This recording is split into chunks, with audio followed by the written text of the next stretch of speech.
ചിറയൻകീഴ് മണ്ഡലത്തിലെ welfare party തെരഞ്ഞെടുപ്പ് കൺവെൻഷനിൽ സംസാരിക്കുകയായിരുന്നു ലളിത നായിക്. ആദിവാസികളും ഭൂരഹിതരും ദരിദ്രരും ഉൾക്കൊള്ളുന്ന വലിയൊരു സമൂഹത്തെ സർക്കാരുകൾ അവഗണിക്കുകയാണ്. തെരഞ്ഞെടുപ്പ് കാലത്ത് മാത്രമാണ് രാഷ്ട്രീയ പാർട്ടികൾ ഇവർക്ക് വില കൽപ്പിക്കുന്നതെന്നും ലളിത നായിക് പറഞ്ഞു.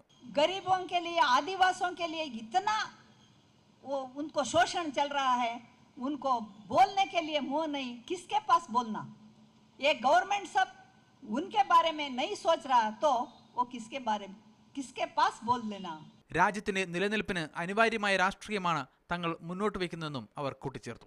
इसलिए ये जात्यातीत भारत करना है, मध्य मुक्त भारत करना है, गरीबी से दूर रहना जैसा एक अच्छे एक भारत हम बनाना है.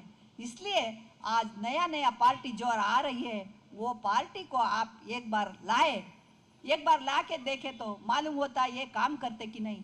ചിറയൻകീഴ് മണ്ഡലത്തിലെ വെൽഫെയർ പാർട്ടി സ്ഥാനാർത്ഥി ശശി പന്തളം, സംസ്ഥാന പ്രസിഡന്റ് ഹമീദ് വാണിയമ്പലം, കെ അംബുജാക്ഷൻ തുടങ്ങിയവരും കൺവെൻഷനിൽ പങ്കെടുത്തു. ചടയമംഗലം നിയോജക മണ്ഡലത്തിലും ലളിത നായിക് പര്യടനം നടത്തി. മീഡിയ 1 തിരുവനന്തപുരം.